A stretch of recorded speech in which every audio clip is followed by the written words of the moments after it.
Hi, Gil from Testing Gil here. As a developer, they tell you, if something bad happens, handle it. And as a tester, they tell you, make something bad happens and see if the developer handled it. See how they pit us against each other? Okay, this is not social commentary. Today we're talking about error handling. Now, error handling is something that developers do, or supposed to do. They call something or call out somewhere, and then they monitor the situation. And if the situation does not go as expected, this is where the term exception comes from, they put code in place to handle it. Now, they stuff all this code inside. So we need to ask, how do we see the impact outside? Here's a small example. In our bigger, better bookstore, we have an API to create a book.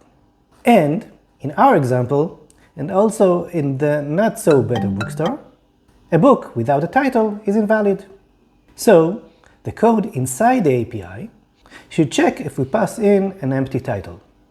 And if we do, it should return a 400 error.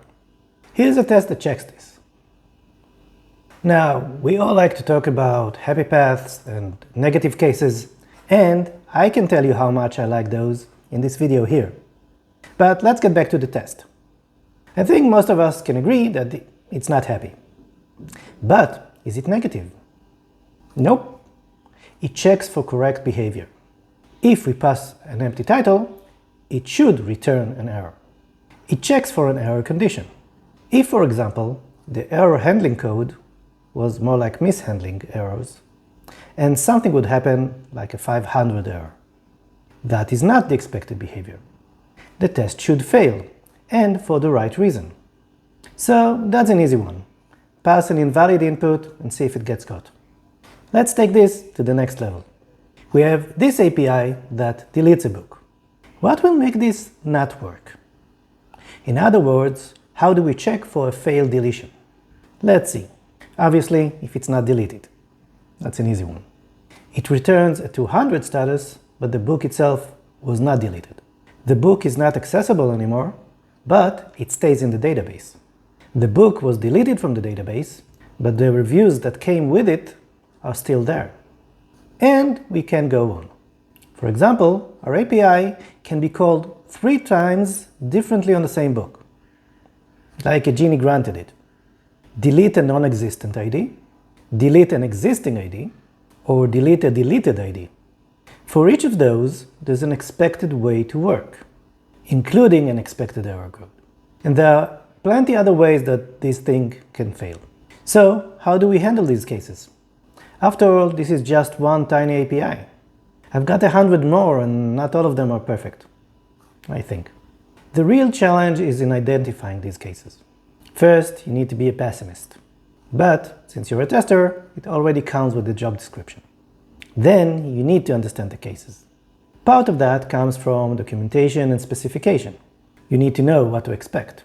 And obviously, documentation is never complete, so you have to fill in the spots by yourself.